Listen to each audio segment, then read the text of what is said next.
Sai Ram. My humble pranams to Lotus Feet of Bhagawan Sri Sathya Sai Baba. And thank you very much, Mr. Sanjeevan, giving me an opportunity to share my small experiences, what I experienced in my life till today. I'm okay, I have a very strong follower of Baba. I cannot say a devotee or something, what Baba says, So I'm a very strong and good follower of Baba. I studied in Swami School in Rajahmundry, Andhra Pradesh, India in 1970. I studied from 1970 to 1974 in Baba School. So that is my first thing in my life. Actually, we had one bhajan session class. The teacher used to teach us 2-3 bhajans in every class. So that's how the journey has started with Bhagawan. So it is continuing like that.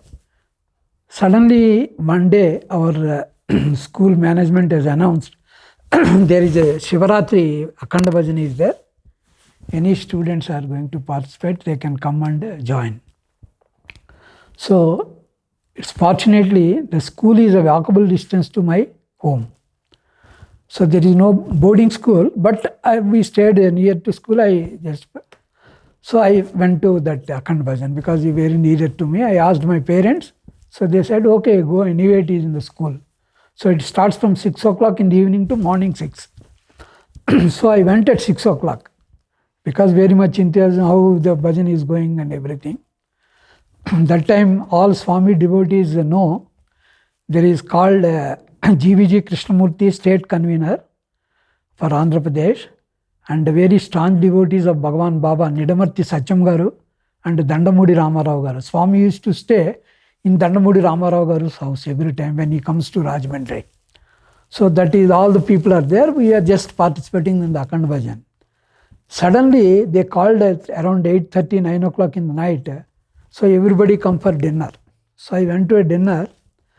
Then in that particular dinner, the food how they arranged, pure typical Andhra East Godavari food. All very popular items are there. As a small boy, I was attracted to that food. Oh, this is very nice. Once if you go to Swami's bhajans, you will get very such beautiful food. Right? This is good. So I thought like that first. I never knew that Baba is a god or something. Oh, they are giving very beautiful prasadam. So that was attracted by me. So I started like that. Then I used to go Swami's bhajans and other things. Then suddenly I started playing tabla without knowing anything. I don't know how to play tabla. So one day I played tabla. All my teachers and devotees, no, you are playing very well. You continue to play like that. So I started small playing tabla and everything. So there is a particular unit in my place. They had a Akhanda Bhajan for Guru Purnima, that is in 1983. So when I was in Guru Purnima Akhanda Bhajan, I am playing tabla. Around 11:50 or something, my neighbor, my friend, he came to that bhajan and he told me, your father is in serious condition, please come. So I stopped at tabla and I told one gentleman called Narayan Rao Garu, he is the convener. I told him, sir, I am going, my father was not well, I am just going there. Then he said, go, no problem, Swami will take care. Then once I reached my home, my father was suddenly passed away with massive heart failure or something, massive heart attack, I don't know exactly. He passed away.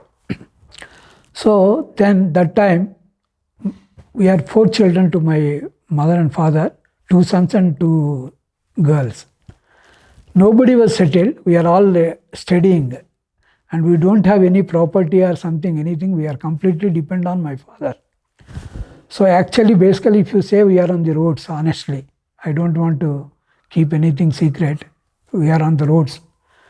Then after finishing all formalities, same place where I was in Akhanda Bhajan, same place I went. I prayed Swami and even I challenged Swami. Swami, my relatives and friends, everybody is taunting me that you are always go to Baba bhajans and you are doing this, that, you never taking care of your parents, your sisters, is very bad. Something they are taunting me, it's very painful to me. If really you are a God or something, you have to bless me and support me. I prayed like that. Otherwise, I told I never come to your bhajans or any service activities. Just I remove the photo from my home. I don't even believe you. That is my first challenge to Swami. Then, after some time, is a very big miracle in my life, because we don't have any backing to us. Completely we are dependent upon God. No other support for us financially or anything. That is the first miracle happened in our life. Swami has taken care of my family. My first sister got married to an excellent gentleman. He is a civil engineer. Without any asking any penny or money or something, they liked my sister. He got married. That is the first miracle in our life. Secondly, my second sister also got married like that. And after that, I got married. My wife called Rajashri. I went to their house for a bhajan in 1989, October 18. The day also I know. So that time, I got in my mind, and I thought that I want to marry this girl. So there is some age difference between my wife and myself. So I don't know how it will be. So I prayed Swami like that. Even my mother and that time my would-be mother-in-law both went to Patti. They asked Swami. Swami told, no, everything will be happen, don't worry. Then with the Swami's grace, we got married in 1993. I studied in Swami school. When I joined in Swami school, I never knew who Swami was, frankly, because it was near to my house, my parents, and it was a good school. The school's name was very good, so my parents preferred this school, and then I got admission into the school. That time everything was new, the bhajans, the sloka class, everything. It was not like any other school. So there was Bhagavad Gita training. So there was sloka class after lunch, and then during Thursdays there were bhajans, there were discourses, all that. It was completely a different environment, but I liked it somehow. So that was first time when I got introduced to Swami. So then slowly, I was into bhajans. We were learning bhajans at school. But at home, nobody, like my parents were not into Swami's fold. So one fine day, I think my grandmother was a Swami devotee, and then she used to do bhajans at home. We used to attend bhajans regularly at my grandmother's place. So that was the time when suddenly, my parents decided that why not have bhajans at home? Because they were all fond of, like my parents are fond of music. So just because of interest in music, they started bhajans at home. So then we were just putting Swami's photo, and then those norms are there. You have to arrange a chair, you have to call people, ladies one side, gents one side, all that we were following. But not as a staunch devotees of Baba, just we were fond of bhajans, we started. So slowly by slowly it were going, people were coming, and then suddenly I think my father got introduced to a passport officer, Mr. Romal. So then he got introduced to, I don't know, Mr. Romal, what he saw in my father. My father used to be a very dynamic person.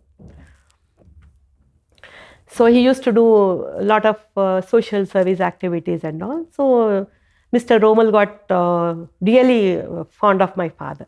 So then he said, since you are doing bhajans at home, you are definitely you're devotees of Baba. So why don't you start service activities? Then my father said, I don't even know anything about Baba. how can I, lead the service activities in Sai organization where I'm very new to this Sai fold. So then that time, okay, he kept quiet and everything was going on. I think that was the time when Swami visited Hyderabad. So my parents, we never saw Swami as in, only we saw Swami in the photo. So that was the time when Swami visited Shivam, and then we said, okay, because we are doing bhajans, let's go and have his darshan. I was very sick at that time. I think I was in my intermediate second year or something. So Swami came, and then I was having high temperature, high fever, and then still we never paid. We went there. And I was not even having the strength to even stand in the queue to have Swami's darshan. I was like, oh my God, what is this? So many people, I'm not able to stand here. How am I going to have darshan in this fever, high temperature? Then we were all standing outside Shivam, waiting for Swami's darshan. We were like, it's hard, definitely we are not going to have darshan in this queue. Swami will never come this far. We have to enter inside, and then there's no place to enter inside. We will not have darshan, we'll return back. So suddenly we were like, shall we go, shall we stay? We were in that dilemma. That time suddenly out of nowhere, Swami appeared near the compound wall, just facing straight to me. And then that was the first time I had a glance of Swami. Okay, when I was studying in school, I was very small that time. I saw Swami in school once, but I never had any emotional this thing. People were all, students were all prostrating. I never prostrated, frankly, that time. For me, God concept was like having a mukut and all, and Swami was never wearing a mukut at that time. So I said, no, he's not God that time. Then when I was in intermediate second year, that time when I was running high temperature, still we went to have darshan of Swami, and out of blue, Swami just came, and then I was like, is it Swami? And then he came straight near the compound wall and then stood straight to me, and then very sharply, sternly, he was looking at me. I don't know how, I looked at Swami, and that was the first time I cried. I don't know why I cried. So tears just rolled by, and I was sobbing like. And we had a good experience. We had darshan, we came home. So that was the time I thought only I had that emotion, that feeling. But everybody in my family, like my father, my mother, everybody had those tears in our eyes. I don't know, we could not realize why we had those tears, So that was the time when my father said, I'm going to accept the proposal which Mr. Rommel asked me to. I'm going to take up the service activity. And that time, I think my mother was also passing through an ailment. She was very sick that time. She underwent cancer radiotherapy operation and all. And we were very, very worried about her health.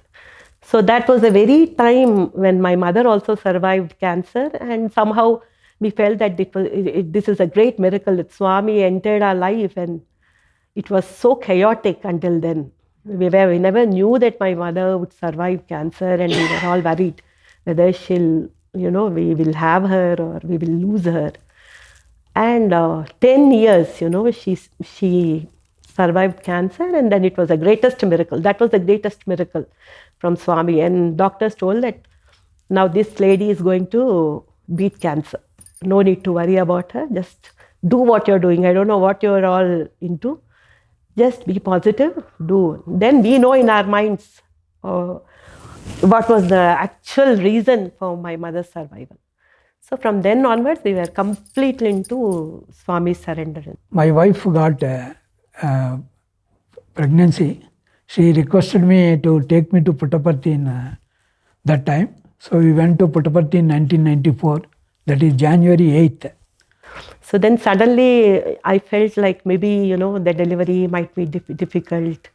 Maybe I can't deliver a child without pain. I'm nervous. I have to have Swami's darshan. I have to have Swami's Pada Namaskaram. Only then I'll get the courage to deliver a child. All those emotions. Then I let out all these things to my husband. I said, At any cost, we have to go to Puttaparthi, have Swami's darshan. Is only I will get the courage to deliver a child. That time my father-in-law was the zonal convener for Mehdipatnam zone, Hyderabad. He told, no, my daughter is in the 6th month. So I'll tell somebody to help you in Puttaparthi. That time Swami is having 2 police officials, Swami's bodyguards.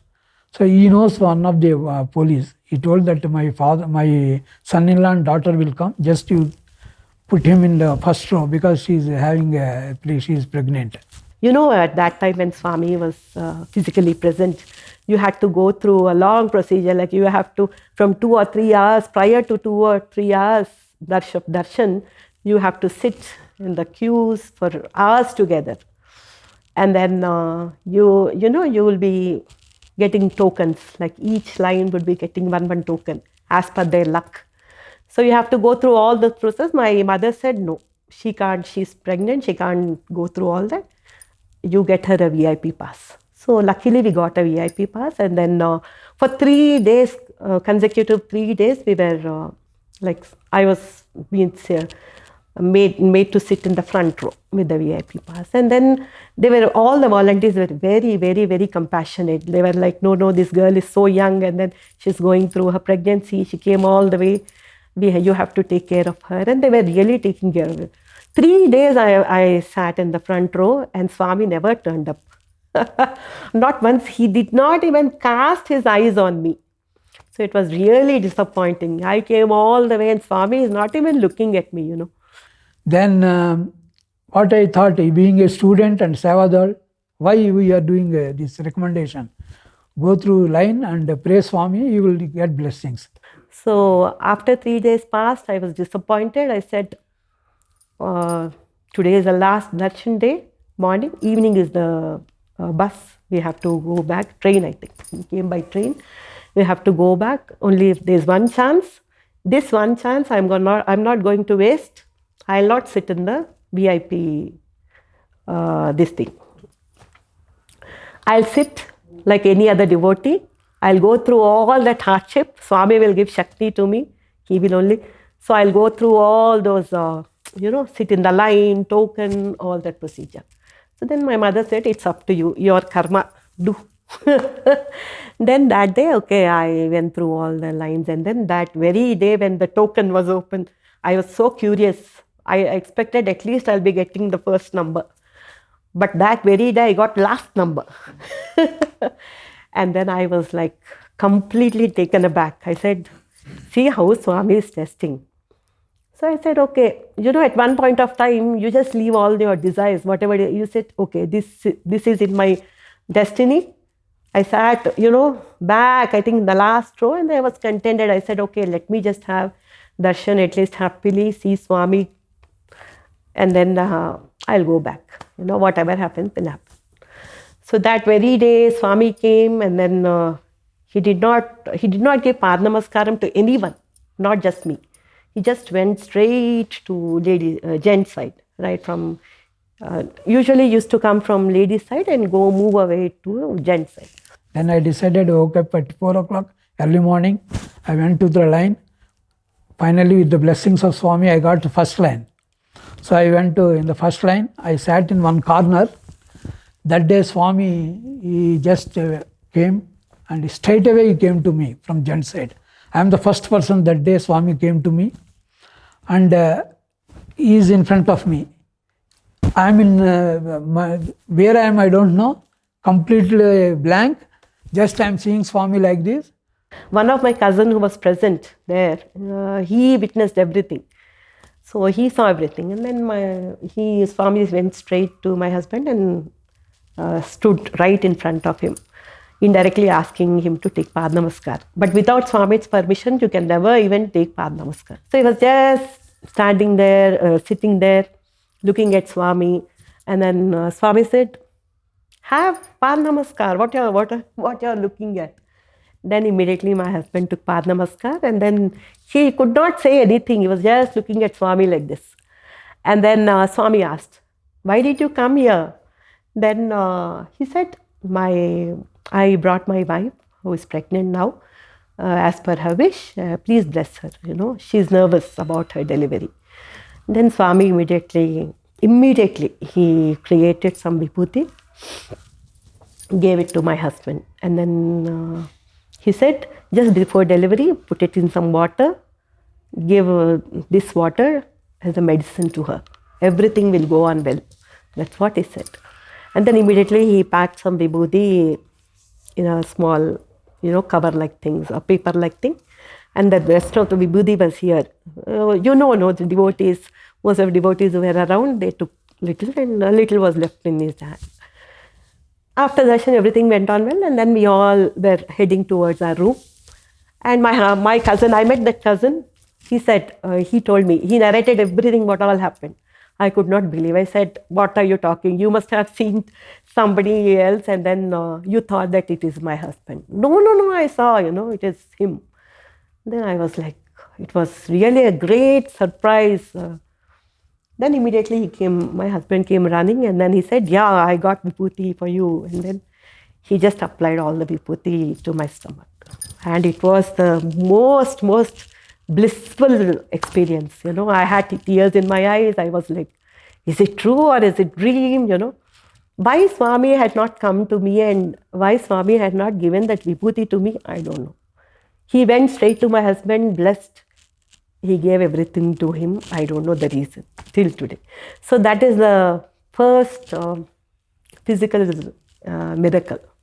Even now I get goosebumps when I remember. Suddenly in my life there are some hardships started in 1997. Where I am working in Hyderabad, this company was closed, unfortunately, some reasons. So we are actually very facing very hardships as a financially and mentally and physically. Then actually we were praying to Swami, what is this? You please guide us and help us. One day one gentleman, one astrologer has come to our home. And he told me, now your stars and everything is completely against on you. Today I am challenging you, you will be on the roads without any dress. This is going to happen in your life. Then I told, no, okay, no problem. It is written in my fate, it will be happened. But my Guru, my God, Baba is there, definitely will support me. Then I said, okay. He left, something happened. Then suddenly, so in between we are facing a lot of hardships and problems. We are praying together, Baba, please help us.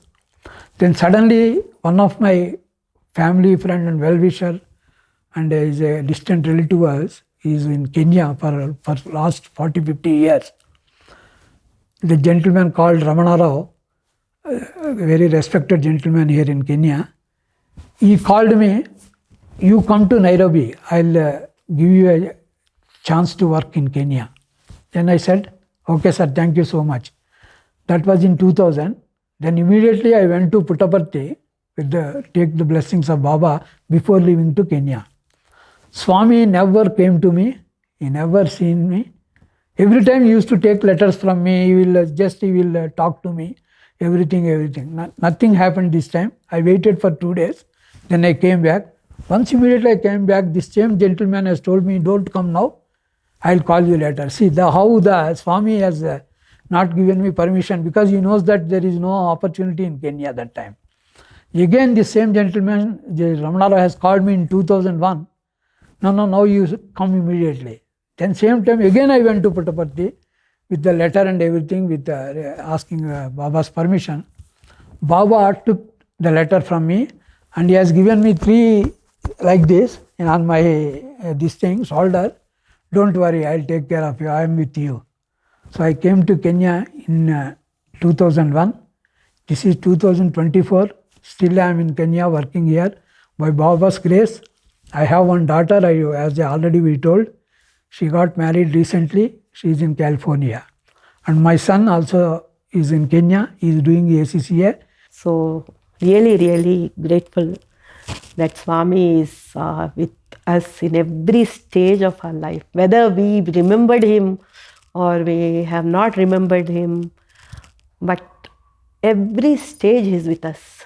So many instances are there that He is guiding us, like how He says that He guides like eyelids.